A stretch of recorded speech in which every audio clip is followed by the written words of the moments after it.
नमस्कार, प्रभा साक्षी देख रहे हैं आप। आपके साथ मैं हूं अंकित सिंह। कार्यक्रम है शौर्य पथ और हमेशा की तरह इस कार्यक्रम में हमारे साथ हमारे खास मेहमान ब्रिगेडियर डीएस त्रिपाठी सर मौजूद हैं। बहुत स्वागत है आपका सर। Thank you. और मतलब अगर देखा जाए तो पिछले 2 सालों से सर एक मुद्दा तो हमारे प्रोग्राम का सेम ही रहता है, रूस और यूक्रेन। हालांकि लगातार रूस और यूक्रेन को लेकर नई डेवलपमेंट होती रहती हैं। कभी पश्चिम से खबर आ जाती है, इस सप्ताह तो भारत से संबंधित भी खबर थे। लेकिन जो रूस का आक्रमण है वो और तेज हो गया है। हाल में हमने देखा था कि किस तरीके से रूस ने अचानक अपनी कार्रवाई बढ़ा दी है और यूक्रेन ने इस पर चिंता भी जताई और पश्चिम देश भी इस पर चिंतित नजर आए। उधर यूक्रेन दावा कर रहा है कि वह रूस के अंदर लगभग 1260 वर्ग किलोमीटर क्षेत्र पर कब्जा कर चुका है। ये अपने आप में यूक्रेन का बड़ा दावा इसलिए कहा जाएगा क्योंकि यूक्रेन में वो मजबूती फिलहाल नहीं है जो होनी चाहिए थी। बावजूद इसके अगर यूक्रेन ऐसा कर रहा है तो जाहिर सी बात है कि ये अपने आप में यूक्रेन के लिए नई चीज है। खैर, वर्तमान में अगर देखा जाए तो शांति प्रस्ताव पर भी बातचीत चल रही थी, इस तरह के भी दावे हैं। तो कुल मिलाकर अगर हम देखें तो वर्तमान में रूस और यूक्रेन युद्ध किस स्थिति में है, क्या किसी हस्तक्षेप की बात की जा रही है, क्या आने वाले दिनों में शांति देखने को मिलेगी या आक्रमण और तेज होगा? अंकित, बिल्कुल सही आपने कहा। देखिए, हम खबर देते रहते हैं और ये क्योंकि इतना हम लोग ने पहले भी कहा है कि वर्ल्ड वॉर 2 के बाद ये पहली लड़ाई है जो इतनी लंबी जा रही है।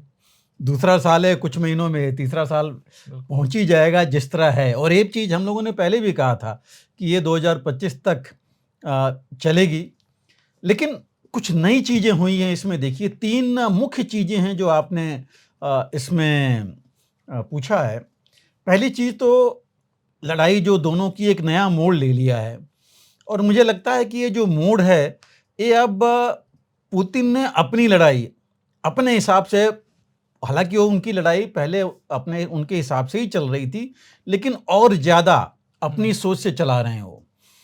और जेलेंस्की भी इस बार जो उन्होंने एक्शन लिया है, हालांकि उसकी तैयारी वो कर रहे थे काफ़ी दिनों से, लेकिन इन्होंने भी एक्शन अपने हिसाब से लिया है। तो ये लड़ाई जेलेंस्की और पुतिन की अपनी सोच की लड़ाई हो गई है। जो ये अभी गए हैं रूस के अंदर और जो आप कह रहे थे कि तकरीबन 1260 या 1300 स्क्वायर किलोमीटर वो कह रहे हैं कि वो पहुंच गए हैं। तो ये तकरीबन 40 किलोमीटर के फ्रंटेज और लेकर के वो करीब 28 से 30 किलोमीटर तक अंदर तक गए हैं कर्स्क रीजन में। हालांकि कर्स्क रीजन बहुत इम्पॉर्टेंट एरिया नहीं है, लेकिन उसकी इम्पॉर्टेंस ये है कि वहाँ पर जो मेन जंक्शन है, जो गैस जाती है यूरोप को थ्रू यूक्रेन जाती है, अभी भी जा रही है। तकरीबन पहले से कम जा रही है बट 25-30% अभी भी गैस एक्सपोर्ट हो रही है अपना रूस से यूरोपियन यूनियन में, लड़ाई के बावजूद भी। तो एक वो है और सूजा एक जगह है पास में जहाँ पर कि न्यूक्लियर पावर प्लांट भी है। तो मिलेगा यूक्रेन को। बट मुख्य चीज़ वही है। देखिए, मुख्य चीज़ देखा जाए तो जेलेंस्की ने इसी वजह से किया क्योंकि वो एक तरह से बहुत कम डिफेंसेस थे, थिनली डिफेंडेड एरिया था, कमज़ोर, मैं कहूँगा कमज़ोर डिफेंडेड एरिया था। वहाँ तो उन्होंने आइडेंटिफाई किया और आइडेंटिफाई करके उसकी उन्होंने मॉरल विक्ट्री की तरह बिल्कुल उन्होंने प्रैक्टिस की। और जहाँ तक है अपने भी ट्रुप्स को किसी को बताया नहीं उन्होंने। वो तो आखिरी तकरीबन 24 से 48 घंटे पहले उन्होंने अपने कमांडर्स को बुलाया और उसके बाद वो वहाँ एंटर कर गए। क्योंकि अभी जो इनके POWs पकड़े गए हैं उनका यही आ रहा है कि उनको बताया नहीं गया और एक बार कि इसके अंदर रूस के अंदर जाना है। अब देखिए इसमें क्या होगा हम आगे देखेंगे, लेकिन हुआ क्या है कि इन्होंने ये पहुंच गए वहाँ अपनी तकरीबन जो ये कह रहे हैं कि 1300 किलोमीटर गए हैं, ये भी कह रहे हैं कि 400 से ज़्यादा रूस के जो सोल्जर्स हैं उनको उन्होंने POWs प्रिजनर ऑफ वॉर बनाया है। रूस का जो कहना है, देखिए इनकी न्यूज़ तो आ जाती है बाहर, उसमें आप वेस्टर्न या बाकी उसमें भी देखेंगे मीडिया में, रूस की नहीं आती, रूस की आती नहीं। लेकिन कुछ रूस ने ज़रूर इस बारे में दिया है, जो भी अब उनका वेरीफाई तो हम कर नहीं सकते और न इनका कर सकते हैं। लेकिन रूस ने ये बोला है कि तकरीबन 4,500 से 5,000 के बीच में उन्होंने यूक्रेन के सैनिकों को मार गिराया है। एक बहुत बड़ी संख्या है, क्योंकि 5,000 अब ला नहीं सकता यूक्रेन अंदर। और उन्होंने भी कहा कि काफ़ी जो है इनके सैनिक इन्होंने प्रिजनर्स बनाए हैं, जो कि इन्होंने दिखाया भी था, और उन्हीं का स्टेटमेंट दिखाया है कि उनको पता था नहीं और अंदर भेज दिए गए हैं। कहा यह भी जा रहा है कुछ नाटो के भी सैनिक हैं इसमें, लेकिन कितने हैं, क्योंकि ये चीज़ खुलासा अभी तक नहीं हुआ। आपको याद है कि पहले भी नाटो के कुछ सैनिक मारे गए थे, उनकी बॉडीज़ रशिया ने वापस की थी और इस बारे में बहुत ज़्यादा चर्चा नहीं हुई थी। तो और ये इसमें कोई दो राय नहीं है कि ट्रेनिंग और बाकी चीज़ें तो ज़रूर दी है नाटो ने इनको। लेकिन अब सवाल ये है कि अभी तो 3 हफ्ते हो गए, 5 और 6 की रात को ये ऑपरेशन किया था यूक्रेन ने, लेकिन अब वहीं के वहीं हैं। अब उन्होंने उनको ब्लॉक कर दिया है, रूस ने, आगे नहीं बढ़ पा रहे हैं। अब जो सबसे बड़ी मुख्य चीज़ है, जेलेंस्की या नाटो को, यूरोपियन यूनियन को ये समझ में नहीं आ रहा है कि पुतिन उस पर एक्शन क्यों नहीं ले रहे हैं। सबने ये सोचा था कि पुतिन जो है बाकी जगह से अपने ट्रुप्स और इक्विपमेंट ले आएंगे, खास करके जो ईस्टर्न डोनेट्स्क का फ्लैंक है, खार्किव और जो पोकोस्क वगैरह के इलाके में काफ़ी आगे बढ़ रहा है रूस, वहाँ पर उनको वो था, क्योंकि देखिए खार्किव बहुत बड़ी सेकंड लार्जेस्ट सिटी है, बहुत बड़ा इंडस्ट्रियल इंफ्रास्ट्रक्चर है, बहुत बड़ा मिलिट्री इंफ्रास्ट्रक्चर है वहाँ। पोकोस्क का जो इलाका है, जहाँ से तकरीबन 10-15 किलोमीटर ही दूर रह गए हैं, वो भी बहुत इंपॉर्टेंट इलाका है, बहुत बड़ा कम्युनिकेशन सेंटर है यूक्रेन का। वहीं से वो अपने सप्लाई से लेके बाकी चीज़ें आगे भेजते हैं। और साथ ही चैसिवियार का इलाका है, चैसिवियार देखिए वो उनका एक बहुत बड़ा मिलिट्री सेंटर है यूक्रेन का। तो अगर रूस वहाँ पहुँच गया, और चैसिवियार एक पहाड़ी इलाका है, वहाँ से काफ़ी ज़्यादा ऑब्जर्वेशन ले सकता है और उनके ऊपर अटैक कर सकता है। तो उधर से उनका अनुमान था कि, या उन्होंने सोच करके ये ऑपरेशन किया कि पुतिन शायद प्रेशर कम कर देंगे, लेकिन वो हुआ नहीं। पुतिन ने वो नहीं किया, उन्होंने इनको आने दिया। और अभी उन्होंने अपने कमांडर्स को डायरेक्शन दिया है कि 1 अक्टूबर तक इनको खदेड़ना है। उन्होंने ये भी नहीं कहा कि वापस करना है। अब उन्होंने रोक दिया आगे उनके पिंसर को, मूवमेंट को रोक दिया। टैंक्स और बाकी चीज़ें काफ़ी उन्होंने दिखाया भी है कि कितने टैंक्स और आर्मर्ड पर्सनल कैरियर वगैरह डिस्ट्रॉय कर दिए हैं। और ये पीछे से अगर रूस आ जाता है तो इनको कहीं जाने का मौका नहीं है। इसलिए पुतिन को लग रहा है कि उस बारे में चिंता नहीं है, उनको तो ये टैकल कर ही लेंगे। दूसरा, जहाँ तक आप बात कर रहे थे, अच्छा, यूक्रेन को दो तरफा घेरने की तैयारी है अभी। बिल्कुल, बिकॉज अंदर तो रोक ही दिया है उनको, और पीछे से आ जाएंगे तो उनको जाने का कहीं जगह नहीं होगा कि जाएंगे कहाँ। दूसरी चीज़ जो इसकी जो मेन जो बात कह रहे थे आप कि हाँ, यूक्रेन को साइकोलॉजिकल फ़ायदा तो हुआ है, मोरल बूस्टिंग हुई है उनके ट्रुप्स को, या उन्होंने ये दिखाने की कोशिश की है वेस्ट को कि हम जा सकते हैं, आप हम पे निवेश कर हाँ सकते हैं। बिल्कुल बिल्कुल वही चीज़ है कि आप जो है हमारे अंदर हमको दीजिए और हम जो है इनविंसिबल नहीं है, ये आपको दिखाएंगे। लेकिन वेस्ट या नाटो तो समझ रहा है, देखिए अभी भी वो फूक फूक कर कदम रख रहे हैं। और ये मानने की बात है, इसमें कोई वो नहीं है कि उन्होंने पुतिन ने तो कार्रवाई नहीं की, बट अपना जेलेंस्की ने जरूर कुछ मॉरल विक्ट्री ली है। लेकिन इसके बाद वो क्या करेंगे उनके पास उनको भी नहीं पता लग रहा है कि, क्योंकि उनके हिसाब से चीज़ तो चल नहीं रही है जो इन्होंने किया। और जहाँ तक एक चीज़ जरूर उन्होंने दिखाने की कोशिश की है कि हम सिर्फ डिफेंस में नहीं हैं, ऑफेंसिव डिफेंस कर रहे हैं, मतलब डिफेंस भी कर रहे हैं और हम जो है अंदर भी जा रहे हैं उनके रूस के अंदर। तो एक ये वो चीज़ तो इन्होंने की है जो कुछ लेवल तक तो आप इस पर फर्क डाल सकते हैं। लेकिन उन्होंने ये भी दिखाने की कोशिश की कि उनके फौज ने जो कमज़ोर इलाके हैं, वीकली डिफेंडेड एरियाज़ हैं, उनको आइडेंटिफाई किया, ट्रेनिंग ली और उनको सरप्राइज़ किया रूस को, और वहाँ पहुँच गए उतनी देर तक। लेकिन इससे आगे वो जा नहीं सकते। अब वहाँ ऑलरेडी उनको रोक दिया गया है। उनके जो हैं कैजुअल्टीज़ काफ़ी उनकी भी हुई हैं। सामान अब आगे भेज पाएंगे नहीं, क्योंकि रूस अब उनको जाने नहीं देगा। और जो मुख्य चीज़ थी, जो हम बात कर रहे थे प्रेशर का खार्किव पर, और जो पोकोस का रीजन है, वहाँ रूस ने अपने हमले और तेज कर दिए हैं, रुक नहीं रहा है। तो ये जो चीज़ है, अब इसके ऊपर दुविधा में जरूर होंगे जेलेंस्की, और ये बात आ रही है कि इतना करने का फ़ायदा क्या होगा। अगर इनके ट्रुप्स वहाँ, अगर 10,000 ट्रुप्स वहाँ ले गए हो, 10,000 मतलब तकरीबन समझिए कि 10 बटालियन चली गई उनकी। तो इतने ट्रुप्स अगर वहाँ ले गए, इतना इक्विपमेंट ले गए, और उसका कुछ फ़ायदा नहीं होगा, रशिया अगर अपने रूस पुतिन अपने ही उस पर चल रहे हैं, तो फिर कोई फ़ायदा नहीं हुआ उसका, ये तो नुकसान हो गया, ये गलत ऑपरेशन माना जाएगा। तो एक ये भी चीज़ है, वो तो अगले 1-2 हफ्ते में पता लग जाएगा कि किस हिसाब से वहाँ चीज़ें चल रही हैं। दूसरी चीज़ जो आपने कहा कि रूस सही है कि वो रुक नहीं रहा है। 2 दिनों में देखा आपने कितनी ज़्यादा उसने बमबारी की है उनके ऊपर, मिसाइल के साथ, ड्रोन्स के साथ, Tu-95 बॉम्बर्स जो कि न्यूक्लियर कैपेबल बॉम्बर्स हैं, वो बॉम्बिंग किए हैं। तो खैर सिर्फ जा करके बॉम्बिंग तो किए नहीं होंगे, वो आइडेंटिफाई भी किए होंगे टारगेट्स, और पूरा फोकस पुतिन का रहा है इनके इंफ्रास्ट्रक्चर पर, एनर्जी पर।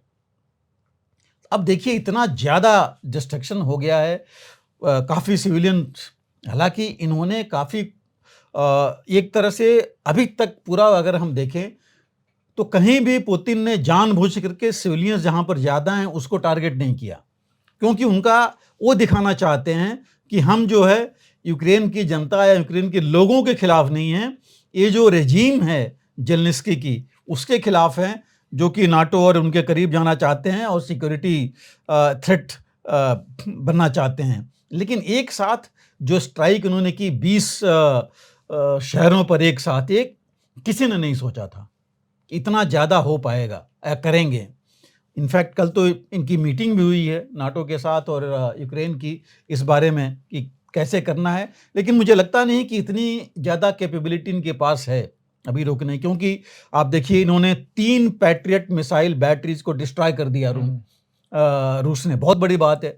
पैट्रियट मिसाइल बैटरीज को F-16 6 आ गए हैं यूक्रेन में, बट ये F-16 इस्तेमाल नहीं कर पा रहे हैं यूक्रेन, क्योंकि उनके 2 तो आपको पता है कि 2 उनके जो बेसेस थे जहां रखे गए थे, इतने मजबूत बेसेस थे, उसको डिस्ट्रॉय कर दिया उन्होंने। तो ये ला नहीं पा रहे हैं, उसको कैसे इस्तेमाल करें। दूसरी चीज़ है कि रूस की जो सबसे बड़ी मजबूत एयर डिफेंस है S-400, जो हमारे पास ही भारत को भी दिया है, अभी लग रहा है शायद ईरान ने भी मांगा है, वो तो मजबूत प्लांट भी बन रहा है शायद। हाँ देखिए 2 हमारे पास बैटरी आ गई हैं, बाकी भी हो रहा है, लेकिन उसके अलावा उनके पास S-500 भी है जो अभी तक वो लाई नहीं है, और अगर वो इस्तेमाल करके इन्होंने F-16 के खिलाफ अगर कार्रवाई कर दी तो मुश्किल हो जाएगा। और देखिए F-16 भी कोई बहुत बड़ी वो नहीं है, पुराने हैं, वो भी 80s के हैं, मतलब 90s हद से हद लीजिए, इंप्रूवमेंट्स होते रहे हैं। वही पाकिस्तान वाला F-16 ना? बिल्कुल बिल्कुल वही है। आप देखिए, आपने नाम ले लिया तो मैं कहूँगा क्या हुआ था, देखिए F-16 का पाकिस्तान में जब हमारे कैप्टन अभिनंदन, बिल्कुल वो आया था कि, और रूस ने ही, आपको बता दूं कि जो आपने फोटोग्राफ देखे वो गिरे हुए, रूस ने ही दिखाया था कि F-16 का है, लेकिन देखिए एक भी खबर उसकी नहीं आई। डैमेज तो हुआ था लेकिन ये खबर नहीं आने दी गई। आपको पता है अगर ये खबर आ गई और अगर रूस ने 2-1 गिरा दिए तो दुनिया में कोई F-16 को नहीं पूछेगा, मौकाल खत्म हो जाएगा। बिल्कुल। F-35 उन्होंने किया है उससे उन्नत, लेकिन ऐसे हो नहीं पाएगा। F-16 की उतनी वैल्यू नहीं रह पाएगी। और मुझे लग रहा है कि जो अभी अब कह रहे थे कि हम कश्मीर में हुआ उसके बाद भी लग रहा है कि ये थोड़ी सी F-16 की वैल्यू गई है जरूर। तो ये सब चीज़ें हैं जो कि रूस करता ही जा रहा है। इनके साथ इस्तेमाल जो जिस तरह उसने किया, हालांकि इन्होंने बोला कि कुछ मिसाइल्स एंड ड्रोन्स को उन्होंने मार गिराया यूक्रेन ने, बट अगर मार गिराया तो इतनी ज़्यादा तबाही जो हुई, जिसका एक खुद ही बता रहे हैं, वो कैसे हो गई। कुछ जरूर गिराया होगा, ऐसा नहीं है कि नहीं हो सकता। और इन्होंने जो किया उसका वो नहीं हुआ इतना ज़्यादा इफेक्ट। हालांकि इसी बीच देखिए एक और खबर आई है कि यूक्रेन ने, जेलेंस्की ने खुद ही बताया है कि उन्होंने एक बैलिस्टिक मिसाइल और ड्रोन जो है टेस्ट किया है, जो 2000 किलोमीटर तक जा सकता है, और इस कैपेबिलिटी के साथ वो रूस के अंदर तक, मॉस्को तक जा सकते हैं। लेकिन जितने एरिया भी रूस के इलाके में ये जा रहे हैं, उतने पर अगर पुतिन इतना ज़्यादा इनके ऊपर डिवास्टेशन कर रहे हैं, इफेक्ट कर रहे हैं, तो आगे तो क्या होगा उसकी सब समझ सकते हैं। तो ये कुछ चीज़ें हैं जो कि सोचने वाली हैं, मुश्किल हैं। लेकिन एक चीज़ आप और को देखना पड़ेगा। देखिए, कुछ लोग कह रहे हैं, जैसे मैं तो कह रहा हूँ कि मैं इसको बहुत बड़ी चीज़ नहीं मानता ज़ेलेंस्की को कि वो 1300 स्क्वायर किलोमीटर में चले गए हैं। मतलब आप देखिए ये 1300 स्क्वायर किलोमीटर जो है रूस कितना गया है? तकरीबन 18 मिलियन स्क्वायर किलोमीटर, मतलब 18% यूक्रेन का हिस्सा उसके साथ है। और ये कितना गए हैं? 0.0007%, उतने इलाके में।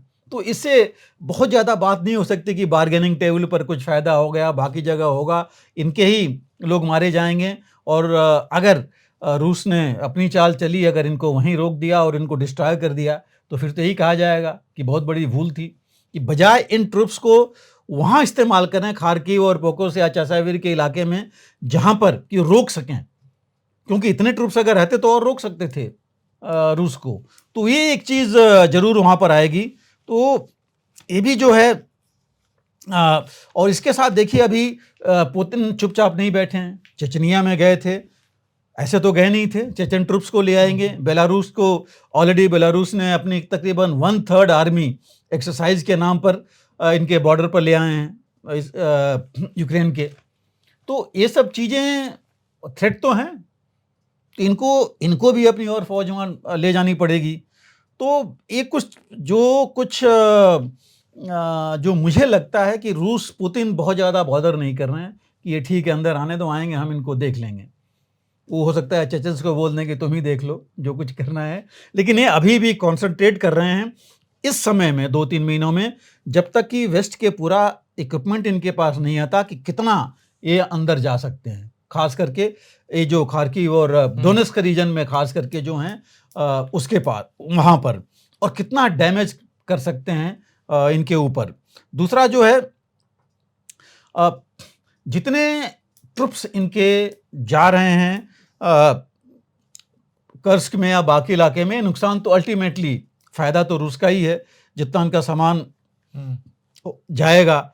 और अगर रूस काउंटर अटैक करता है तो ये संभाल तो नहीं पाएंगे, इसमें कोई दो राय नहीं है। एक दो चीज़ें और हैं जो जिनके ऊपर मैं ज़्यादा वो डालना चाहूँगा कि ये जो पुतिन और ज़ेलेंस्की बीच में अगर हम देखा जाए, तो एक बार ये बात आई थी कि दोनों चाहते थे बातचीत। पुतिन ने भी कहा था कि बातचीत के लिए तैयार हैं, ज़ेलेंस्की भी तैयार हैं, और ज़ेलेंस्की ने तो एक पीस समिट भी करवाई थी स्वीडन में। हालांकि कुछ बहुत ज़्यादा मसला नहीं निकला था, क्योंकि जब तक दोनों आमने सामने नहीं आएंगे तब तक बात नहीं बढ़ेगी। लेकिन एक इनिशिएटिव तो हुई थी, इसका मतलब दोनों बातचीत चाहते थे। अब क्या बातचीत हो पाएगी? क्योंकि ज़ेलेंस्की कह रहे हैं कि हम तो इतना अंदर गए हैं तो हम टेबल पर अपना इलाके की बात करेंगे। क्या पुतिन का ज़रूर उनको धक्का लगा है, उनकी जनता उनके खिलाफ है कि ये कैसे अंदर आ गया और कहाँ तक आ सकता है। तो क्या पुतिन चुप बैठेंगे और इस प्लान पर ऐसे चले जाएंगे? हालांकि ज़ेलेंस्की ने बोला है कि जो बाइडेन से वो मिलेंगे अभी, जब जाएंगे यूनाइटेड नेशन जनरल असेंबली के लिए सितंबर में, तो वहाँ एक प्लान देंगे उनको, अपना प्लान जो उनका है। जो बाइडेन को और कमला हैरिस से भी बात करेंगे इसके बारे में। लेकिन वो भी ये कह रहे हैं कि डिप्लोमेसी होनी चाहिए। हमारे प्रधानमंत्री जब गए थे, मोदी गए थे, दोनों में तो वहाँ भी यही बात हुई थी। और मोदी ने तो खुल के ही बोला था, प्रधानमंत्री ने, कि भाई हम जो है सॉवरेनिटी और पीस और सॉवरेनिटी दोनों लेके चलना चाहते हैं, डिप्लोमेसी से ही, बातचीत से ही हल करना चाहते हैं। और उसके बाद देखिए, ज़ेलेंस्की ने भी बोला था कि सेकंड पीस समिट वो चाहते हैं कि भारत होस्ट करे। तो ये भी चीज़, मतलब कुछ बात ऐसी हुई है तभी जाकर के आई है, और दोनों तैयार हैं। लेकिन क्या ये पीस प्लान इस हिसाब से चल पाएगा जो अभी के हालात हैं, जितनी चीज़ें चल रही हैं? और ये क्या बैक चैनल देखिए चल रहा था, ऐसा नहीं कि नहीं चल रहा था। अभी देखिए, इन सब लड़ाई के बीच में इतने बड़े इन्होंने एक्शन किए, पुतिन ने चाहे ज़ेलेंस्की ने। 115 प्रिजनर ऑफ वॉर जो है वो हुए हैं, अदला बदली हुई है कतर के थ्रू। कतर ही उसमें मीडिएटर था, और ये भी चल रहा था कि कुछ बातचीत होने भी वाली थी बैक चैनल डिप्लोमेसी कतर के ही द्वारा, लेकिन अब ये चल पाएगी आगे, थोड़ा सा डाउट लग रहा है जिस हिसाब से ये है, क्योंकि देखिए रूस का, जैसे मैं कह रहा था, उनके पास अपने भी उन्होंने हथियार बहुत बना रखे हैं। अमेरिका, इंग्लैंड ने, उनके MI5-6 ने बोला था कि भाई जितने वेपन्स अभी हैं 2025 तक लड़ाई लड़ सकता है रूस, इतने इनके पास नहीं। जेलेंस्की अभी क्या कह रहे हैं कि आप वेपन्स एमुनिशन दीजिए और परमिशन दीजिए, हम आगे बढ़ जाएंगे रूस के अंदर, बट सब जानते हैं कि रिटेलिएशन ज़्यादा हुआ तो मुश्किल हो जाएगा, कंट्रोल नहीं हो पाएगा। तो ये कुछ चीज़ें हैं, क्योंकि रूस भी अभी एमुनिशन देखिए, नॉर्थ कोरिया है, ईरान है, इन सबको साथ लेके चल रहा है। तो दोनों इंटरेस्ट जो है, मुझे लगता नहीं कि अभी क्लैश हो रहे हैं, कितनी जल्दी कुछ हो पाएगा। और अगर इनका नुकसान हो गया, जो ट्रुप्स इन्होंने अंदर भेजे हैं 1200-1300 किलोमीटर कह रहे हैं जेलेंस्की, तो ये एक बहुत महंगा, कहूँगा मैं, सौदा इनको पड़ेगा, एक ऑपरेशन जो कि इनको ही मुश्किल हो जाएगा, और आगे शायद ऐसे किसी चीज़ के लिए फिर नाटो या अमेरिका इनको सहमत नहीं देंगे। बिल्कुल। जो सर की बातों से लगा कि यूक्रेन के लिए फिलहाल वो स्थिति है कि शेर के बांध में आप घुसकर चींटी मार के खुशी मना रहे हैं। बिल्कुल बिल्कुल वो कर रहे हैं। और आप उसके ऊपर अभी देखिए पुतिन क्या चाहेंगे, क्या जो आपने बात छेड़ी, वो चाहेंगे क्या पीस समिट में, क्या चाहेंगे? वो चाहेंगे लैंड के लिए, जो कि मैं इसको रोकूं, लेकिन हो नहीं पाएगा क्योंकि रशिया ने तो बहुत ज़्यादा लिया। दूसरी चीज़ वो ये भी चाहेंगे कि जो पोस्ट वॉर है उसके लिए भी डिमांड कर रहे हैं पैसों की, कि हमारी पोस्ट वॉर बिल्डअप के लिए कुछ फंड्स रखे जाएं, और वो आगे इसके बारे में बात करें। क्योंकि आपको अगर याद होगा, प्रधानमंत्री मोदी से भी उन्होंने कहा था कि वो चाहेंगे कि भारत भी यूक्रेन के पोस्ट वॉर रिकॉन्स्ट्रक्शन में मदद करे। तो ये कुछ चीज़ें वो लेके चल रहे हैं, क्योंकि उनको भी पता है ज़्यादा आगे नहीं चल सकते इससे, तो वो इसकी भी चाहेंगे कि इन सब चीज़ों की बात करें, और आगे चल के अल्टीमेटली जो हमारे प्रधानमंत्री ने बोला है वही होने वाला है, डिप्लोमेसी और बातचीत। सर, ईरान को लेकर भी ज़बरदस्त तरीके से चर्चा है, और एक और अमेरिका ये दावा कर रहा है कि 48 घंटे में ईरान बहुत कुछ कर सकता है। वो अपने लोगों को वहाँ सतर्क कर रहा है, जो खास करके अरब देशों के आसपास रहते हैं। इन सब के बीच खबर यह है कि ईरान के सर्वोच्च नेता खामेनी ने परमाणु कार्यक्रम पर अमेरिका से बातचीत करने पर सहमति जता दी है। वैसे खामेनी और अमेरिका का 36 का आंकड़ा है, बिल्कुल। लेकिन ऐसा क्यों हुआ है? ईरान के दृष्टिकोण में ये बदलाव क्यों आया है? इस पर आप क्या कहेंगे? अंकित देखिए, पहली चीज़ तो जो आपने कहा कि ईरान कुछ कर सकता है कार्रवाई, और वही हानिये के बाद माना जा रहा था कि, और लोग ताज्जुब कर रहे हैं कि अभी तक हानिये के बाद ईरान जो बदला लेने के लिए कह रहा था, खामेनी ने बोला अभी तक कुछ नहीं हुआ। और ये भी बात आ रही थी कि प्रेशर काफ़ी पड़ रहा था ईरान के ऊपर नहीं करने के लिए। और इस बीच में देखिए अमेरिका ने अपने जितने बेसेस वहाँ हैं मिडिल ईस्ट में, तकरीबन उसके 12 से 13 बेसेस हैं, उनको बहुत ज़्यादा उसने मजबूत कर दिया है। वहाँ मेडिटेरेनियन और रेड सी में उसने अपनी काफ़ी फ्लीट वहाँ भेज रखी है। इसकी बात हम लोग पहले भी कर चुके हैं एक बार। तो काफ़ी मजबूती कर दी है उसने, और एक मैसेज देने की कोशिश की है ईरान को कि अगर कुछ हुआ तो हम जवाबी कार्रवाई जो है काफ़ी तगड़ी जो है जवाबी कार्रवाई करेंगे। और अमेरिका ने भी कहा है कि हम हर हालत में इजराइल को डिफेंड करेंगे। तो ये चीज़ बड़ी साफ कर दी है। तो ऑप्शन ईरान के पास यही है, डायरेक्ट तो कर नहीं सकता, मिसाइल्स हैं, ड्रोन्स हैं, या उसके प्रॉक्सीज हैं। टारगेट कोई ज़रूरी नहीं कि वो सीधी करे इजराइल में, अमेरिका के ऊपर भी कर सकता है, जो इनके एम्बेसीज हैं, इनके लोग हैं, उनके ऊपर कर सकता है।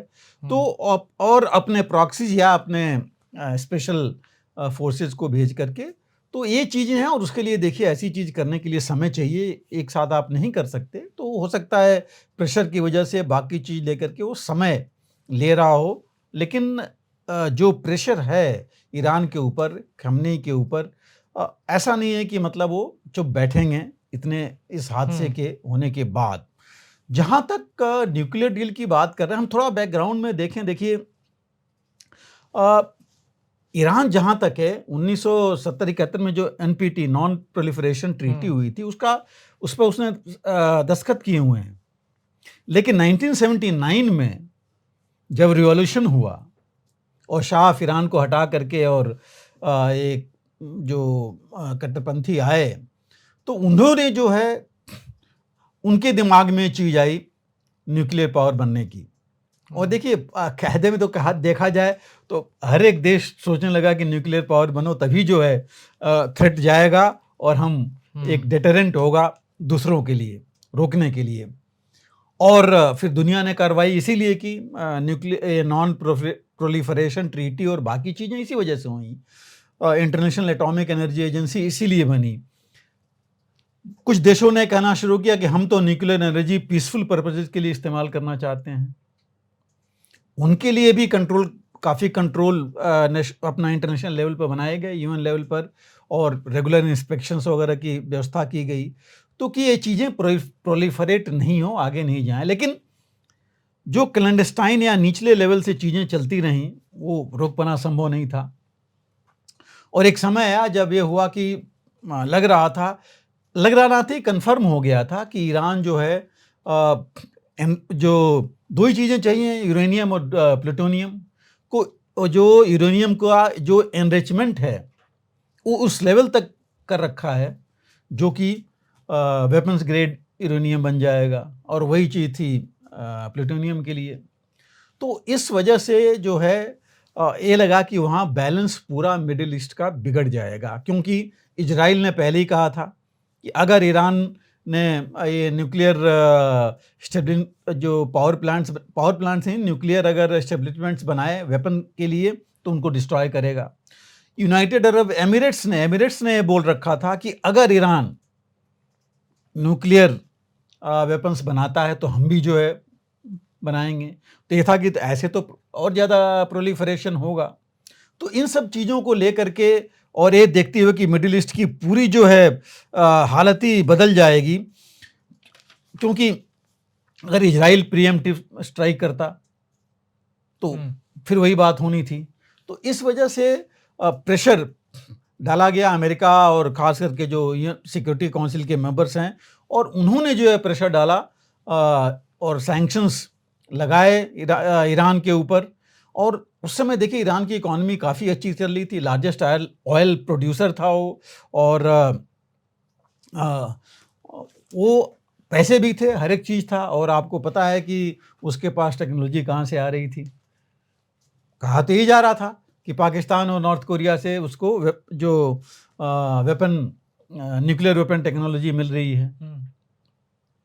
तो इस चीज़ों को देख करके ये जो है उस समय काफ़ी सैंक्शंस बराक ओबामा एडमिनिस्ट्रेशन ने लगाए थे ईरान के ऊपर, और उससे फ़र्क तो पड़ा, क्योंकि जब सैंक्शंस हुआ तो उनको काफ़ी ज़्यादा नुकसान हुआ। ऑयल देखिए उनका जो सबसे ज़्यादा वो एक्सपोर्ट कर रहे थे वो 15 से 20% करीब हो गया, और कुछ उनकी जो पेमेंट्स वगैरह सारी चीज़ें सैंक्शन लगने की वजह से डॉलर पेमेंट सारे रुक गए। तो पेमेंट्स भी नहीं आ रही थी तो कोई देश दे भी नहीं सकता था, इस वजह से एक्सपोर्ट नहीं कर पा रहे थे। तो इस वजह से जो है इनको प्रॉब्लम हुई, और उसके बाद इन्होंने एग्री किया कि वो जो है अपना स्टॉक पाइल कम करेंगे, ख़त्म करेंगे।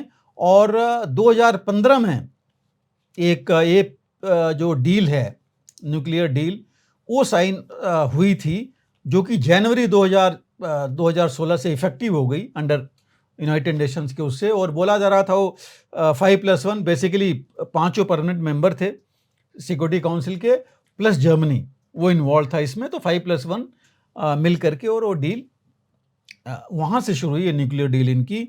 और 2016 में जब ये डील शुरू हुई 2015 में, तो वहाँ तक अमेरिका ने कहा था कि उस समय ईरान सिर्फ 3 महीने दूर था एक वेपन बनाने के। वेपन ग्रेड सारी चीज़ें उसके पास हो रखी थी, बना सकता था। उन्होंने रोका, और 2016 में इन्होंने इंटरनेशनल एटॉमिक एनर्जी एजेंसी और बाकी लोगों ने जो मॉनिटरिंग की, और उसके बाद वो मॉनिटर करते रहे और फिर बताया गया कि अब जो है कम से कम 1 साल का समय इनको लगेगा।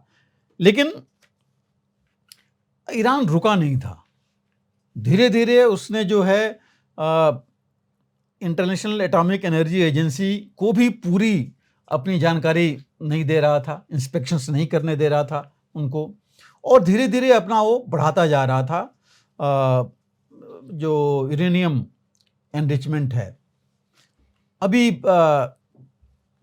जब ट्रंप एडमिनिस्ट्रेशन ने 2018 में ट्रंप ने जो है उन्होंने बोला कि कोई फ़ायदा नहीं हो रहा है पीस डील का, बिकॉज इस पीस जब डील आई थी न्यूक्लियर डील तो काफ़ी चीज़ें इनको सहूलियत दी गई थी ईरान को, सैंक्शंस कम किए गए थे, वो ऑयल एक्सपोर्ट कर सकता था, कुछ वेपन्स जो है जो कन्वेंशनल वेपन्स हैं, न्यूक्लियर नहीं, वो भी जो है वो बना सकता था, स्टॉक पाइल कर सकता था या टेक्नोलॉजी ले सकता था। तो ये कुछ चीज़ें उसको सहूलियत दी गई थी। हालांकि टेररिज्म के मामले में उससे कनेक्टेड मनी लॉन्ड्रिंग और बाकी चीज़ों के जो कनेक्शंस थे उसके ऊपर सैंक्शंस जारी थे। 2018 में ट्रंप ने वो जो न्यूक्लियर डील थी वो कैंसिल कर दी। उन्होंने कहा कि कोई फ़ायदा नहीं हो रहा है और सैंक्शंस रीइम्पोज कर दिए उसके ऊपर। अभी देखिए उस समय कहा जा रहा था कि डील से पहले ईरान पहुंच चुका था 98% एनरिचमेंट ऑफ यूरेनियम, जो कि टोटल 99 होता है उसके लिए वेपन ग्रेड के लिए। लेकिन जो ये जो न्यूक्लियर डील हुई थी उसके बाद जो इंस्पेक्शंस वगैरह थे उसके बाद वो आ गया था 3.674% के आसपास, जो काफ़ी कम था।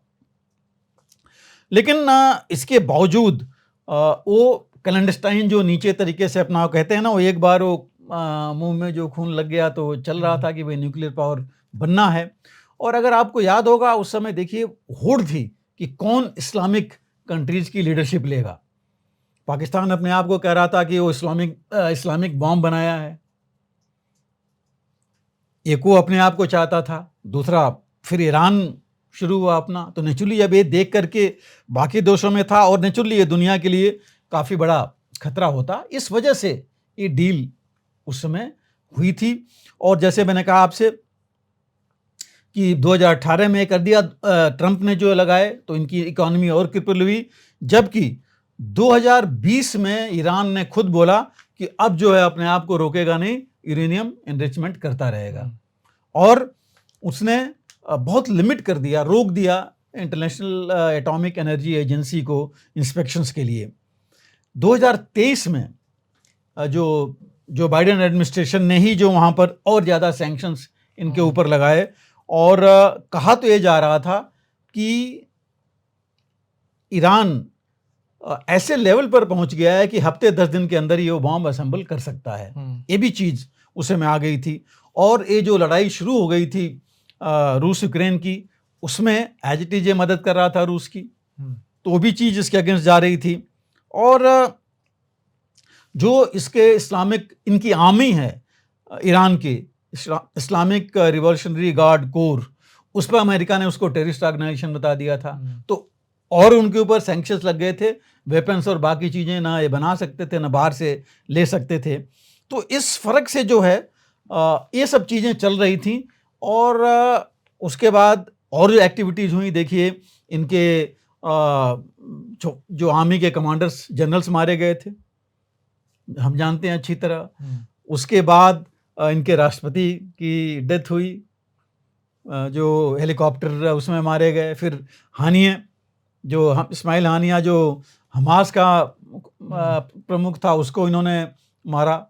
तो ये सब चीज़ों के बाद और जो सैंक्शंस हैं उसका इफेक्ट तो होना ही होना था।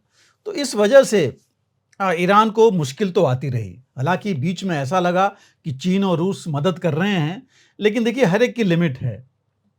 तो वो इतना आगे मदद आ नहीं पाई कि ईरान जो है बढ़ करके काम ले।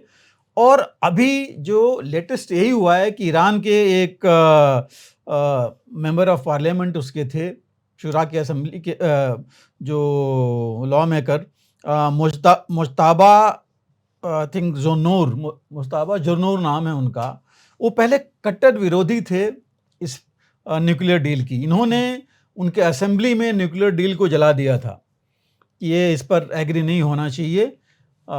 लेकिन अब जो है, अभी 3 दिन पहले उन्होंने स्टेटमेंट दिया है कि जो है इस डील पर बातचीत करनी चाहिए, हमें आगे बढ़ना चाहिए और सपोर्ट करते हैं वो डील।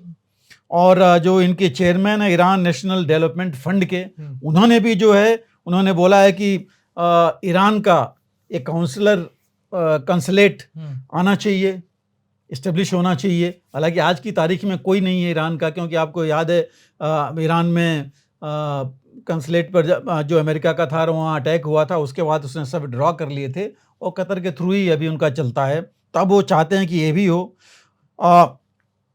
जैसे में हम लोग पहले बात किए हैं कि जो मेजर मिलिट्री बिल्डअप कर दिया है अमेरिका ने अपना मिडिल ईस्ट में, मेडिटेरेनियन सी और रेड सी में, उसको भी लेकर के ईरान को जरूर एक डर है। तो खमेनी ने जो इनके सर्वोच्च नेता हैं उन्हीं पर सब कुछ चलता है। उन्होंने ये कहा है, उन्होंने शुरू से ही अमेरिका को शैतान और कट्टर दुश्मन मानते हैं, लेकिन अभी उन्हीं ने ही कहा है 2 दिन पहले कि हम जो है अपने दुश्मनों से भी बातचीत तो कर ही सकते हैं। हालांकि वो कहते हैं कि अमेरिका पर पूरा भरोसा नहीं करेंगे, लेकिन फिर भी वो कह रहे हैं कि जो है न्यूक्लियर इशू पर हम उनसे बात कर सकते हैं। और ब्लिंकन ने भी देखिए, जो मैं बात कह रहा था अभी 1 हफ्ते पहले, जो अमेरिका के सेक्रेटरी ऑफ स्टेट हैं ब्लिंकन, उन्होंने कहा था कि ईरान 2 से 3 हफ्ते दूर है वेपन असेंबल कर सकता है। तो ये एक कुछ चीज़ें हैं जिनको देख करके उन्होंने सैंक्शंस का इफ़ेक्ट इनके ऊपर काफ़ी पड़ा है। तो इस वजह से लग रहा है कि ईरान चाहता है कि इनसे सैंक्शन कम हो। लेकिन देखिए, मैं कह रहा हूँ दोनों में मुझे दुविधा है और दोमुही बात लग रही है। क्यों? आप देखिए, अमेरिका की बात कीजिए, अमेरिका ने सैंक्शंस तो सारे लगाए, बट उनकी भी डबल पॉलिसी रही। उन्होंने सैंक्शंस के बावजूद कुछ देशों को ये छूट दी कि वो जो है डील कर सकते हैं ईरान से, खासकर ऑयल के बारे में। हालांकि उसमें भारत भी था जो अब कम हुआ है, बट उन्होंने छूट दी सब कुछ होने के साथ ही। और जो है उन्होंने यूरोप के कुछ कंट्रीज़ को छूट दी कि आपस में ट्रेड भी कर सकते हैं। यही नहीं, 2023 में जो बाइडन ने इनके $16 बिलियन जो ईरान के फ्रोजन थे उसको उन्होंने डिफ्रीज कर दिया, इनको वापस किया। तो अगर सारे सैंक्शंस दे रहे हैं और आप ये भी कर रहे हैं, तो ये थोड़ी सी आदमी कहता है कि ये दोमुही बात है। शांति भी चाहते हैं और हथियार, मतलब वही दोमुही वाली बात है। या तो आप कर कुछ और रहे हैं, दिखा कुछ और रहे हैं। दूसरी चीज देखिए, इसमें एक और चीज मैं ऐड करना चाहूंगा। इसी बीच में भी था कि बैक चैनल बातचीत भी इनके बीच में चल रही थी न्यूक्लियर डील के ऊपर। ऐसा नहीं कि बिल्कुल बंद था, सब ये भी चल रहा था। 2021-22 में ये आ रहा था कि सामने की ये बैक चैनल डिप्लोमेसी और बातचीत चल रही है। तो ये जो और इसके साथ साथ देखिए, ईरान के जो नए राष्ट्रपति हैं, ये पहले ही था कि थोड़े मॉडरेट हैं। माना ये जा रहा था कि ईरान के नए राष्ट्रपति जब आएंगे तो ये चाहेंगे कि जो जितनी मतलब मुश्किल बहुत है उनके यहाँ इकोनॉमिक उसकी वजह से, तो चाहेंगे कि बातचीत करें और कुछ ट्रेड सैंक्शंस इनको जो है कम हो।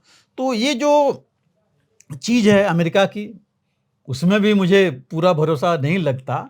और जहाँ तक ईरान है, इन पर भी इस वजह से थोड़ा डाउट आता है कि अभी तक तो कट्टर विरोधी थे, शैतान कह रहे थे। अभी हानि के बाद उन्होंने कहा कि बदला लेंगे, और अभी आप बदला भी नहीं ले रहे हैं, 3 हफ्ते हो गए, और इसके बाद आप कह रहे हैं कि हम कट्टर दुश्मन से भी बात कर सकते हैं। तो ये एक चीज़ है। और मुझे लगता है कि जो अभी हमने बात की कि 2023 में $16 बिलियन डीफ्रीज हुए इनके, मुझे लग रहा है कि एक चाहते हैं ईरान की ऐसी बात करके और थोड़ा डिप्लोमेटिकली बात आगे बढ़े, और कुछ और पैसे जो इनके फ्रोजन हैं बाकी जगह यूरोपियन कंट्रीज में और इनके साथ, वो कुछ और पैसे इनके पास आएँ कि इकॉनमी इनकी ठीक हो। तीसरी चीज़ मुझे लग रही है, जो आप कह रहे थे शुरू में बिल्कुल, कि भाई ईरान 48 घंटे में कुछ कर सकता है, अमेरिका ने बोला है। मुझे लगता है कि एक ये पॉलिसी ईरान की ये भी हो सकती है कि ऐसी बातचीत करके थोड़ा और समय गेन करें, गेन टाइम, समय और गेन करें कि लोग सोचें कि भाई ये तो बातचीत हो रहा है, लड़ाई या हमले की तैयारी नहीं होगी। मुझे लगता है कि एक वो भी चीज़ हो सकता है ईरान की तरफ से कि ये भी ये सोच रहे होंगे। और तीसरी ये भी हो सकती है कि ईरान ये कह रहा हो कि ठीक है, अगर हम सैंक्शंस आप कम कर देंगे तो जो मैं अटैक प्लान कर रहा हूँ वो मैं नहीं करूँ। ये भी एक चीज़ बाद में आपस में आ सकती है। तो ये कुछ चीज़ें हैं जो इसमें जा सकते हैं, लेकिन हालांकि अमेरिका ने तो ये बोला है कि वो ईरान को जज करेंगे कि ईरान किस तरह के कदम उठाता है, क्या एक्शंस लेता है इस बारे में, और इसका मिडिल ईस्ट पर क्या असर पड़ेगा। सबसे बड़ी चीज़ जो देखने वाली वही होगी। लेकिन अगर ईरान न्यूक्लियर अपना एनरिचमेंट कम कर देता है, जो इंस्पेक्शंस वगैरह हैं वो अगर उस लेवल पर वो अलाउ करता है और ये जो दुश्मनी वाली बात कम होती है, तो वास्तव में मिडिल ईस्ट के लिए और दुनिया के लिए अच्छा होगा। लेकिन एक चीज़ जाते जाते ज़रूर मैं ये कहूँगा कि अगर वो मैं खून की जो बात कर रहा था, शेर के मुंह में लगना, कि ईरान अगर 2-3 हफ्ते दूर रह गया है बॉम्ब असेंबल करने के, जो कि अमेरिका ने खुद बोला है, ब्लिंकन ने, उनके सेक्रेटरी ऑफ स्टेट ने, तो क्या ईरान छोड़ देगा इतनी जल्दी? क्या ऐसा है कि ईरान ने तकरीबन 100% पहुंच गया है, वो बना भी लेगा, बना लिया होगा और फिर कहेगी ठीक है अब तो हम बात करेंगे, और कल को बातचीत होने के बाद कहेगा कि ठीक है हमने तो बना लिया है? तो ये कुछ चीज़ें हैं जो अभी, जिसका अभी कोई आंसर नहीं मिला है, जवाब नहीं है। तो ये भी देखना पड़ेगा। और हम मुझे लगता है कि इतनी जल्दीबाजी में हमें नहीं कह सकते कि ये एक बहुत बड़ी क्रेडिबल दुनिया के लिए चीज़ होगी कि ये पीस प्लान पर दोबारा बात हो, क्योंकि अगर दोनों अपने अपने इंटरेस्ट को लेके चलेंगे तो शायद मुझे नहीं लगता कि इससे बहुत कुछ हासिल हो पाएगा। अब सर हम लोग ईरान की बात कर चुके हैं, इसके अलावा रूस यूक्रेन की बात कर चुके हैं। अब एक बार इजराइल पे हम लोग फोकस करते हैं। इजराइल में देखा जाए तो इस सप्ताह भी शुरुआत में दोनों तरफ से हमले हुए हैं। एक और जहां हिजबुल्लाह ने हमले किए इजराइल पे, इजराइल की ओर से भी पलटवार किया गया और गाजा में अपनी सैन्य कार्रवाई को इजराइल ने बढ़ा दिया। इसके अलावा लेबनान में भी जो हिजबुल्लाह के ठिकानों पर इजराइल की ओर से कार्रवाई की गई है। ऐसे में जो उम्मीद थी कि शांति वार्ता चल रही है और शांति की कोशिश हो रही है, उस पर तो बड़ा ब्रेक लगा है। तो इसको आप कैसे देखते हैं? अंकित देखिए, हम ज़्यादातर शांति वार्ता की इसमें बात करेंगे दर्शकों के लिए, बाकी तो हम बताते रहें। और देखिए मेजर क्या हुआ है पिछले एक हफ्ते में, कि हिजबुल्लाह ने करीब 300 के आसपास ड्रोन्स और रॉकेट्स फायर किए थे मिसाइल्स के साथ इजराइल के ऊपर, और कहा जा रहा था कि उन्होंने टारगेट किया था इजराइल का एक इंटेलिजेंस बेस था उसको।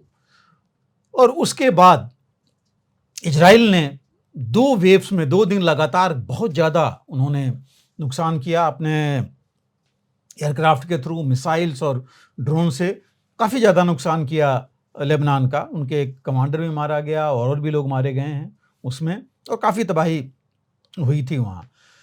लेकिन अभी 2-3 दिन से देखिए वो रुका हुआ है, क्योंकि हिजबुल्लाह ने भी कार्रवाई की और हिजबुल्लाह ने भी कहा कि हम पूरी लड़ाई नहीं चाहते हैं।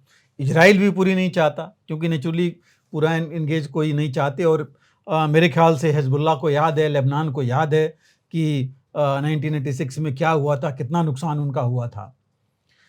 इसके साथ ही गाज़ा में और आगे बढ़ता जा रहा है इजराइल, और इलाके खाली करा रहा है इनको खात्मा करने के लिए हमास को। वो अपना रुका नहीं है। लेकिन सबसे बड़ी चीज़ है कि तीसरा उन्होंने गाज़ा में, वेस्ट बैंक में भी परसों से उसने शुरू कर दिया ऑपरेशन, और काफ़ी बड़ी कार्रवाई उसने की है। पिछले सालों में कभी भी इतनी बड़ी कार्रवाई वेस्ट बैंक में नहीं हुई थी। मिलिट्री ऑपरेशन जो कि इजराइल ने अभी किया है, और करीब 18 से 20 लोग मारे गए हैं उसमें, और काफ़ी नुकसान हुआ है। ये चीज़ हालांकि गाज़ा के ऊपर ज़्यादा फोकस था, लेकिन अभी उन्होंने वेस्ट बैंक में किया, और इस वजह से कि तेल अवीव में 2-3 धमाके हुए, जिसमें कहा जा रहा था कि यहीं से कुछ मिलिटेंट्स जो इनके हैं हमास के या और भी ग्रुप्स हैं वो एक्टिव हैं।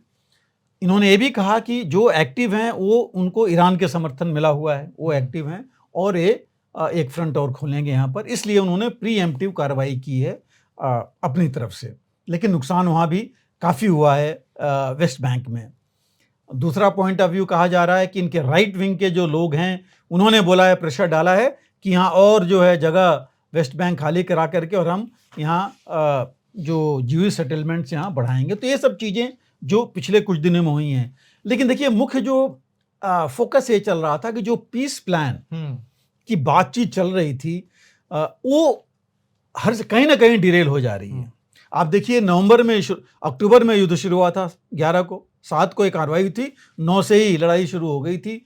लेकिन नवंबर में एंड नवंबर में 25-26 को एक हफ्ते की ब्रेक हुई थी जिसमें प्रिजनर्स एक्सचेंज किए गए थे और उसके बाद फिर हुआ था एक और एक्सटेंड हुआ था और उसके बाद बीच बीच में ये बातचीत चलती रही और बीच में तो ऐसा लगा था कि ब्रेक थ्रू आ गया। अभी आपको याद होगा 2 हफ्ते पहले, 2 हफ्ते नहीं, आप 10 दिन पहले सेक्रेटरी ऑफ स्टेट ब्लिंकन ने बोला था, जो बाइडन ने भी बोला था कि एक प्लान है जो कि इजराइल एक्सेप्ट कर लिया है, इसको हमास ने एक्सेप्ट करना चाहिए। ब्लिंकन ने यहाँ तक कहा था कि कुछ डिफरेंसेस हैं, सो उन्होंने कहा था कि हम एक ब्रिजिंग प्लान लेके आए हैं कि ब्रिज करेंगे, जो गैप है दोनों के बीच का उसको ब्रिज करेंगे और इनकी भी बात उनकी भी बात ले करके और कुछ सहमति बनाएंगे। तो ये ब्रिजिंग प्लान था जिसकी बात हुई थी। हालांकि हमास ने बोला था कि वो ऑलरेडी पहले का प्लान मान चुके हैं, अपने पॉइंट्स दे चुके हैं, तो इसकी कोई ज़रूरत नहीं है। लेकिन ये लग रहा था कि बातचीत आगे बढ़ेगी। लेकिन इसी बीच जो बाकी कार्रवाई हो गई हिजबुल्लाह की या इजराइल ने अपना एक्शन किया, उससे जो है बात आगे बढ़ नहीं पाई। अब देखिए है क्या इसमें, बेसिकली 2 लोग हैं जो इन्वॉल्व हैं। पहले तो बाकी देश को तो छोड़िए, अमेरिका या कतर और इजिप्ट और जॉर्डन तो छोड़िए, इसमें है नेतन्याहू और अभी जो इनका हेड बना है हमास का सिनेवार, और दोनों कट्टर दुश्मन हैं शुरू से, आज से नहीं। जब से लड़ाई कहा जा रहा था कि सिनेवार ने ही प्लानिंग की थी इसकी, जो अक्टूबर में ऑपरेशन किया था अलग सा, उन्होंने जो अपनी प्लानिंग से लेके पूरा कंडक्ट उसने कराया था और 10 महीने तक वो जो है पूरा इन टनल्स में ही रहा है गाजा में, बाहर की दुनिया से ज़्यादा कनेक्टेड नहीं था। तो बाहर की सारी कार्रवाई, पीस प्लान और बाकी सब कुछ जो है ज़्यादा से ज़्यादा हानि ही कर रहा था, जो कि अब है नहीं और उसकी जगह ये अभी बना है चीफ। उस समय ये भी कहा जा रहा था कि हानिये के समय में हमास में भी 2 गुट थे। एक चाहता था कि नहीं हम पीस प्लान पर चलें, कि हम नुकसान हमारा ही हो रहा है। अभी देखिए 40,541 मारे गए, करीब इनके 90% पैलेस्टीनियंस तो डिस्प्लेस हो गए हैं, इधर से उधर हैं। और जो इंडिपेंडेंट लोग कह रहे हैं कि तकरीबन, क्योंकि ये 40,000-41,000 भी जो लोग बोले जा रहे हैं कि मारे गए हैं, जिनकी बॉडी सामने आई है, रिकॉर्ड्स हैं, जो अभी भी दबे पड़े हैं, जिनका कुछ रिकॉर्ड ही नहीं है, उनकी कोई संख्या ही नहीं पता, और कहा जा रहा है 1,80,000 से ऊपर हैं। तो ये काफ़ी ज़्यादा नुकसान है। तो इनका एक ग्रुप कह रहा था कि हम इनसे शांति प्रस्ताव पर बात करें और इसको ख़त्म करें, और कुछ थे कि नहीं हमें चलते रहना चाहिए, नहीं तो हम एक बार दब गए तो फिर हम कुछ कर नहीं पाएंगे। ये अपना इनको लग रहा था, दूसरे ग्रुप को, कि अगर हम दब गए, शांति प्रस्ताव पर आ गए, तो जो बाकी ग्रुप्स हैं, गुट हैं, वो अपने आप को आगे बढ़ाएंगे, हम कहीं के नहीं रहेंगे। और आपको याद है कि चीन ने इनके 14 ग्रुप्स का जो गुट हैं पैलेस्टीनियंस के, उसका समझौता भी कराया था। और फाटा एक मेजर ग्रुप है इनका, जो अपनी सुप्रीमेसी चाहता है कि हम भी अगर पीस प्लान है तो हम भी उसमें आनी चाहिए। तो ये सब चीज़ें चल रही थी, जिसकी वजह से बात बहुत ज़्यादा आगे नहीं बढ़ पाई। लेकिन अब सिनेवार के आने से और जिस तरह नेतन्याहू आगे बढ़ रहे हैं, उससे लगता नहीं कि ये जल्दी चीज़ आ पाएगी। और हम लोग आपको याद है पहले से कह रहे हैं अपने इस शौर्य पथ में कि इतनी जल्दी ये होने वाला नहीं है। और अभी देखिए हो क्या रहा है। जो बाइडन, जो बहुत ज़्यादा बात कर रहे थे पीस प्लान की, अब चूंकि वो प्रेसिडेंट रेस से बाहर हो गए हैं, तो उन्होंने भी इस बारे में बात करना छोड़ दिया है। कमला हैरिस जो उम्मीदवार हैं उनकी जगह, वो भी बहुत ज़्यादा इसके बारे में बात नहीं कर रही हैं। और ट्रंप भी अपनी तरफ से सिर्फ इतना ही बोले हैं कि ये रुकना चाहिए, लेकिन बहुत ज़्यादा कोई आगे बढ़ नहीं रहा है। इन सब चीज़ों को देख करके लगता नहीं है कि ये चीज़ें आगे बढ़ेंगी, क्योंकि दोनों नेतन्याहू और सिनेवार एक बहुत टफ नेगोशिएटर हैं। इतनी जल्दी वो नेगोशिएटिंग टेबल पर नहीं आते। अब नेतन्याहू की आप बात कीजिए, वो कहते हैं कि हमास का टोटल खात्मा, पूरी तरह खात्मा वो करेंगे, सारे हॉस्टेजेस को वापस ले आएंगे, और उन्होंने ये भी बोला है कि इजराइल को ज्यूज़ को सेटल करेंगे। लेकिन क्या ये पॉसिबल है, पूरे हमास का खात्मा? अभी देखिए जो हॉस्टेजेस हैं, 110 में से 5 इन्होंने लिए थे उस समय, हॉस्टेज को रिस्क किया था। अब जो बच गए हैं 100-101 के आसपास, उसमें कहा यह जा रहा है कि 30 से ऊपर 39 कहा जा रहा है, जो कि ऑल चुकी है ही नहीं है, उनकी डेथ हो चुकी है। तो बचे कितने? करीब 60-61 इतने ही बचते हैं। तो अब वो कैसे वापस आएंगे नहीं आएंगे, वो मुश्किल लगता है। और मुश्किल इसलिए भी है कि हमास के लिए सबसे बड़ा हथियार तो ये हॉस्टेजेज ही हैं। उनको भी पता है, जिस दिन उन्होंने हॉस्टेजेस की बात कर ली तो फिर एक बहुत बड़ी चीज़ मिल जाएगी नेतन्याहू को, और फिर वो और ज़्यादा आगे बढ़ेंगे। नेतन्याहू के ऊपर प्रेशर अभी बहुत ज़्यादा है, पब्लिक का, उनके खुद का और हॉस्टेजेस के, कि लोग चाहते हैं कि जो भी हैं आप रोकिए और हॉस्टेजेस को लाइए, बाकी जो है हमें और किसी चीज़ से मतलब नहीं है। अमेरिका और बाकी एलाइज का इनके ऊपर प्रेशर ऑलरेडी पड़ा हुआ है, ह्यूमैनिटेरियन ग्राउंड्स और बाकी चीज़ों को लेकर के। तो ये जो है क्या ये करेंगे? अपने एम जो उन्होंने बना रखे हैं उसको छोड़ना नहीं चाहेंगे, क्योंकि उनकी पूरी पॉलिटिकल कैरियर ख़त्म हो जाएगा, और उनको पता है कि जिस दिन वो छोड़ देंगे इनकी मुश्किल हो जाएगी। वॉर क्राइम से लेकर हर एक चीज़ उनके अगेंस्ट चलना शुरू हो जाएगा। और अगर करें भी तो देखिए, जो इनके राइट विंगर्स हैं इनके गवर्नमेंट में, वो नहीं चाहते हैं कि डील हो। वो चाहते हैं कि एक बार के लिए आखिरी उसमें पूरा ख़त्म कर दिया जाए कि इजराइल के ऊपर आगे से ऐसी कोई थ्रेट आए ही नहीं। वो चाहते हैं कि गाजा को पूरा रीऑक्युपाई किया जाए, मतलब पैलेस्टीनियंस का नाम नहीं होगा, या अगर होगा तो इनके अंडर रहेंगे। इस पर मुझे लगता नहीं कि कहीं बातचीत हो पाएगी, कोई नहीं मानेगा, क्योंकि ऑलरेडी अमेरिका से लेके कई देश तो बोल चुके हैं कि 2 नेशन थ्योरी चलेगी। फिर ये बात कैसे आगे बढ़ेगी? हमास का खात्मा हम बोल चुके हैं। तो ये सब चीज़ें लगती नहीं कि इतनी जल्दी ये कर पाएंगे। और हमास देखिए, एक फौज तो है नहीं, ऑर्गेनाइजेशन है, लेकिन आइडियोलॉजी है एक।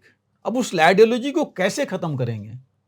जो नौजवान अभी इनके रह गए हैं, जो ये चीज़ें देख रहे हैं, उनको तो हमास बहुत जल्दी अपने में मिला लेगा।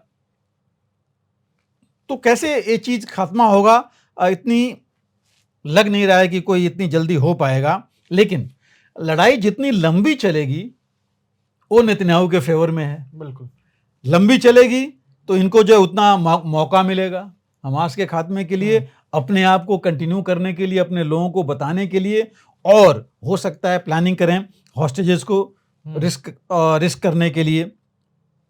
अपनी इमेज बिल्ड और बढ़ा सकते हैं, आगे बढ़ा सकते हैं, पॉलिटिकल लेगेसी इनकी आगे बढ़ सकती है, वो ये लेके चलना चाहेंगे। लेकिन डिसएडवांटेज ये है कि देखिए, इनके भी सोल्जर्स मर रहे हैं, इनके लोग भी डिस्प्लेस्ड हैं, इकॉनमी से लेके इनके ऊपर जो है काफ़ी ज़्यादा इनके ऊपर भी है। तो ये चीज़ें कुछ हैं जहाँ तक इनका है। अब सिनेवार का देखिए, सिनेवार अभी बना है, वो भी कट्टर है, हानिये से ज़्यादा कट्टर है। तो क्या इतनी जल्दी वो लड़ाई चाहेगा? वो भी अपने इंटरेस्ट में चाहेगा कि जो वो चाहता है, जो पॉइंट्स उसने ऑलरेडी दिए हैं उसके ऊपर ही हो जाए। अब प्रेशर तो उसके ऊपर है, 41,000 से ज़्यादा मारे गए, अनऑफिशियली अगर 2.25 लाख करीब मारे गए, और बहुत मुश्किल है, 90% है नहीं लोग, 75% गाजा पूरा फ्लैट हो चुका है, नुकसान हो चुका है इंफ्रास्ट्रक्चर और घरों का और बाकी चीज़ों का। तो कैसे वो आगे लेके चलेगा, उसके लिए भी बहुत मुश्किल है। देखिए, लोग मर रहे हैं भूख से, बीमारी से वहाँ पर, तो कितना वो सहेगा, कितने लोग उसके रह पाएंगे? औरतें बच्चे मैक्सिमम मरे हैं। तो ये जो है मुश्किल्स हैं, जो उसके ऊपर भी प्रेशर है। लेकिन और हमास के भी काफ़ी मारे गए हैं उसके लोग, मिलिट्री इंफ्रास्ट्रक्चर उसका काफ़ी ख़त्म हो चुका है, तो कितना वो बढ़ सकता है? क्या उसके पास आज की तारीख में है? वो है बार्गेनिंग पावर, और वो भी है जैसे मैंने कहा हॉस्टेजेस की, जो ये लेके चल सकता है, जो छोड़ना नहीं चाहेगा। अब उसको जो टेम्परेरी पास की बात हो रही है उससे ज़्यादा चाहिए, क्योंकि वो जानता है कि टेम्परेरी में फिर इजराइल शुरू कर देगा अपना और उसके ऊपर प्रेशर रहेगा हॉस्टेजेस छोड़ने के लिए, इजराइल फिर अपनी लड़ाई शुरू कर देगा।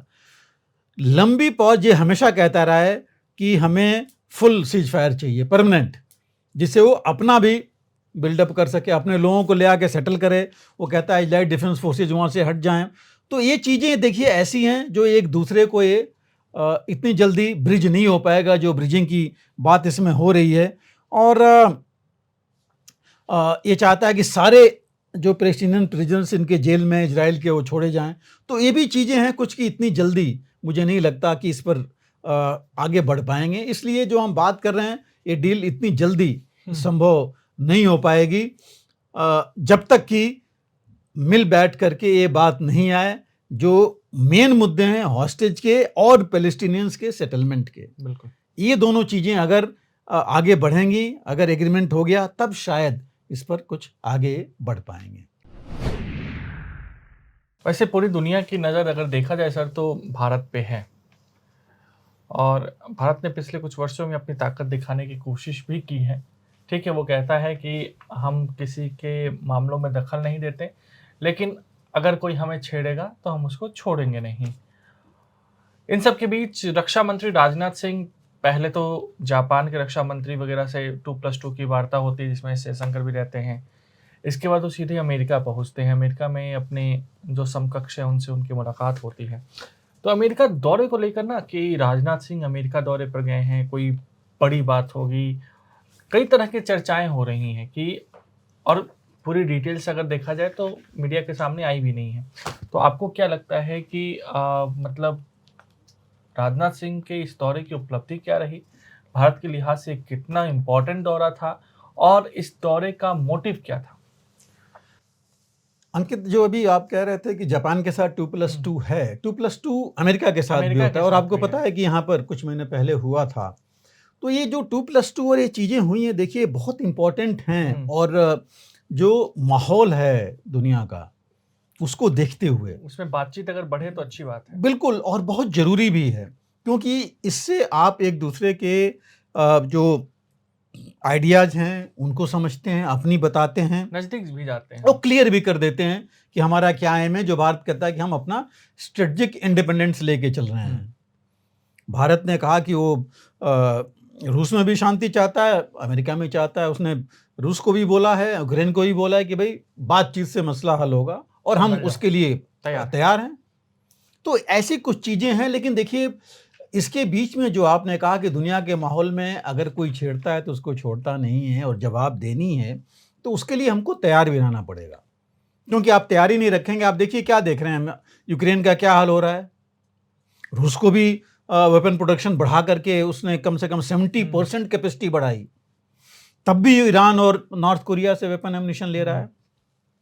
इजराइल में भी देखिए वही हाल है। तो आपको अपने आप को मजबूत तो रखना पड़ेगा, और ये सोच के रखना पड़ेगा कि जब भी जरूरत आती है हमारे पास ये वेपन्स एम्युनिशन की कमी नहीं होनी चाहिए, और हमारे पास कमी नहीं, हमारे पुराने नहीं होने चाहिए, हमारे पास लेटेस्ट सिस्टम्स होने चाहिए, जिससे अदरवाइज पुराना रखेंगे तो उससे हम उतना कामयाबी नहीं हासिल कर पाएंगे जितना कि हम नए से करेंगे। और बाहर उनकी कार्ड भी हमें ढूंढनी है जो ये वेपन्स एम्युनिशन हो। तो ये जो अभी गए थे 23 से 26 तारीख के बीच हमारे रक्षा मंत्री राजनाथ सिंह वहाँ पर, तो उन्होंने वहाँ उनके रक्षा मंत्री से, ऑस्टिन से भी बात की, उनके एनएसए से भी उन्होंने बात की है, और नेचुरली जो बात हुई है वो जो ऑलरेडी इनसे जो हमारी बात पहले हो रखी है रक्षा क्षेत्र के लिए, उसमें जो समझौता हो रखा था उसको आगे बढ़ाने के लिए हुई है, इंडस्ट्रियल कोऑपरेशन के बारे में हुई, और रीजनल और इंटरनेशनल इश्यूज के बारे में भी उसमें बातचीत हुई। तो आप देखिए रीजनल मीन्स हमारे जो भारत के आसपास जो हो रहा है उसकी भी बातचीत हुई, इंटरनेशनल इश्यूज की भी बात हुई, और जो मेन एग्रीमेंट यही थे कि जो इसके अलावा वो कुछ जगहों पर भी गए विजिट करने हमारे रक्षा मंत्री, उनके कुछ रक्षा इस्टेब्लिशमेंट पर, और इंडियन लोगों से बातचीत भी की।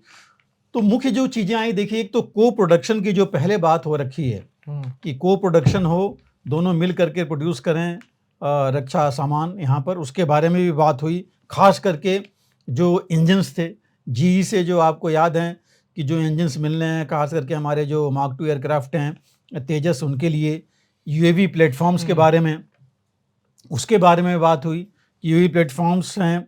देन इन दोनों के लिए हुआ कि टाइम, क्योंकि ऑलरेडी ज़्यादा टाइम हो रहा है, अभी भी डिस्कशन चल रहा है कितनी जल्दी इसको आगे बढ़ाया जाए। ग्राउंड मोबिलिटी सिस्टम्स जो चाहिए फ़ौज के लिए, उसके बारे में भी बात हुई उनको बनाने के लिए। और 23 अगस्त को ही जब ये गए हैं, तभी देखिए अमेरिका ने, पेंटागन ने बताया कि तकरीबन $53 मिलियन की एक जो एंटी सबमरीन है सिस्टम, बेसिकली नेवी के जो हमारे हेलीकॉप्टर्स हैं उनके लिए, वो अप्रूव कर दी अमेरिका ने सेल के लिए भारत को। तो ये भारत को मिलने लगेगा, और ये जो है, जो हमारे सी हॉक हेलीकॉप्टर्स हैं उनके ऊपर माउंट होंगे।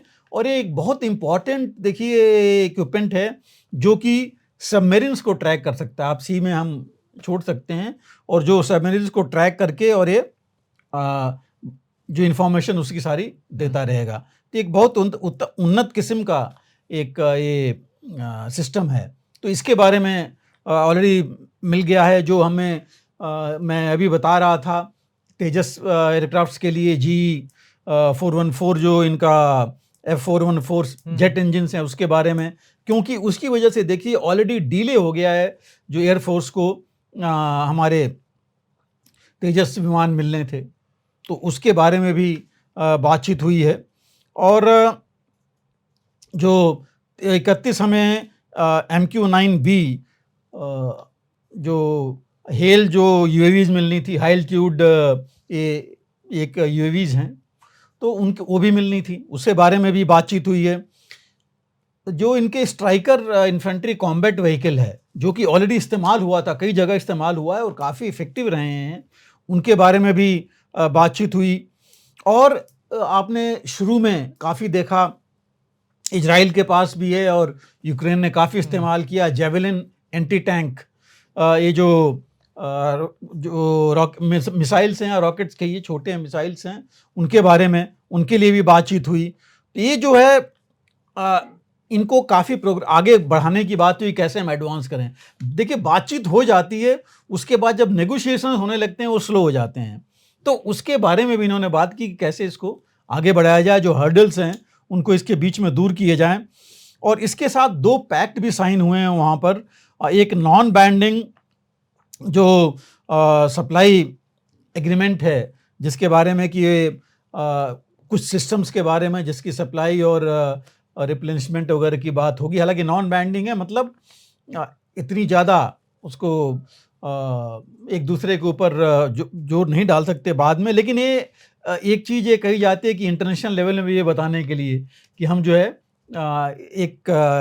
इतने ज़्यादा एक दूसरे के बाइंडिंग ये नहीं कर रहे हैं, लेकिन चलता तो रहता ही है, क्योंकि दोनों के इंटरेस्ट में ये सब चीज़ें रहती हैं। फिर एक मेमोरेंडम ऑफ अंडरस्टैंडिंग भी हुई है, एग्रीमेंट हुआ है, जिसमें कि लाइजन ऑफिसर्स भारत से भेजे जाएंगे जो हेडक्वार्टर्स हैं जो अमेरिकन आर्मी नेवी के वहाँ पर। और पहला जो है पहला एक जो उनको स्पेशल फोर्सेस ऑपरेशनल कमांड है, वहाँ पर जो है लाइजन ऑफिसर भेजे जाएंगे, और उसके बाद बाकी जगहों पर उसी हिसाब से दिया जाएगा। और एक और जो बात हुई है इसमें कि reciprocal procurement of defence equipment की, एक दूसरे से लेने के लिए, कि भारत भी कई चीज़ें अब बना रहा है। आपको पता है कि पिछले साल 2022-23-24 में 1 लाख तकरीबन 86 करोड़ के डिफेंस प्रोडक्शन हुआ है भारत में। तो ऐसी चीज़ों को कि उनके पास भी, क्योंकि ये जो कई चीज़ें वो भी बाहर से लेते हैं, तो हमारे पास से ये चीज़ें उनको एक्सपोर्ट हो, इस बारे में भी बात हुई है। और देखिए, अभी भी भारत, अमेरिका ने खुद बोला है कि भारत जो है उनका एक बहुत इंपॉर्टेंट स्ट्रेटजिक और डिफेंस पार्टनर है, खास करके साउथ एशिया में, और इंडो पैसिफिक में, तो ये इम्पोर्टेंस तो भारत को ही उनके लिए है ही। लेकिन अब जो है अंडर सी और स्पेस में कोऑपरेशन की भी बात इसमें हुई है कि अंडर सी और स्पेस ऑपरेशंस में भी कोऑर्डिनेट करेंगे। और वो उन्होंने बीच में इसी में उन्होंने विजिट किया था एक LCC है, लार्ज कैविटेशन सेंटर, नेवी का, अमेरिकन नेवी का, जहाँ पर कि नेवल सरफेस वॉरफेयर सेंटर है, वहाँ टेस्टिंग और फिटिंग होती है, बहुत बड़ा आपने देखा भी था। एक बहुत ही उन्नत किस्म का है जो कि भारत भी अपने यहाँ उसको इस्टेब्लिश करना चाहता है, तो वहाँ भी हो गए। और उसमें ये भी हुआ कि नेवल, उनके नेवी में भी, उनके कंबाइंड टास्क फोर्स में हमारे तकरीबन कुछ 150 के आसपास नेवल नेवी के लोग जाएंगे वहाँ पर ट्रेनिंग के लिए और बाकी आदान प्रदान होगा। तो ये जो कुछ चीज़ें हुई हैं जो काफ़ी इम्पॉर्टेंट हैं जो इस बीच में हुई हैं, लेकिन इसका मुझे लग रहा है इम्पैक्ट भी कुछ है, सिर्फ ये बातचीत और क्या हुआ है नहीं है, क्योंकि भारत अपना ऑप्शन ओपन रखना चाहता है। रूस के साथ हमारा 60% अभी भी इक्विपमेंट तकरीबन उनका है, तो वो भी है। यहाँ भी अमेरिका के साथ भी है कि कहीं एक तरफ से कहीं बंद हो जाएगा, तो ऑप्शंस तो भारत के पास हैं। तो ये भी एक बहुत इंपॉर्टेंट चीज़ है जो भारत रख रहा है अपनी स्ट्रेटेजिक इंडिपेंडेंस में। मेक इन इंडिया जो आत्मनिर्भर भारत है वो तो कर ही रहे हैं कि आप यहाँ बनाइए, को प्रोडक्शन होगा, एक साथ टेक्नोलॉजी ट्रांसफ़र कीजिए।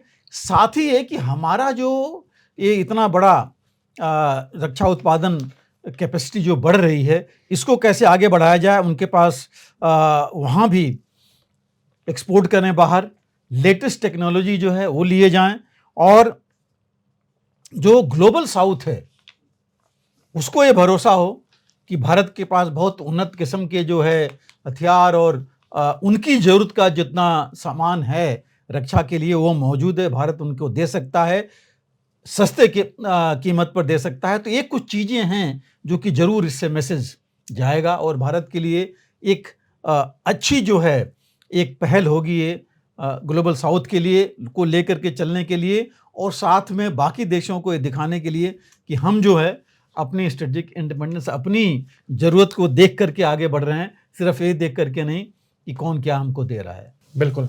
तो ये था हमारा विशेष कार्यक्रम शौर्य पथ। आपको ये कैसा लगा हमें कमेंट बॉक्स में आप ज़रूर बता सकते हैं। अगले सप्ताह फिर आपसे मुलाकात होगी, तब तक मुझे यानी अंकित सिंह और हमारे खास मेहमान ब्रिगेडियर DS त्रिपाठी सर को दीजिए इजाज़त। नमस्कार। अगर आप भी लेना चाहते हैं देश दुनिया की तमाम जानकारी तो आज ही सब्सक्राइब करें हमारे चैनल को। साथ ही नीचे दिए बेल आइकन को जरूर दबाएं ताकि हर अपडेट आप तक पहुंच सके।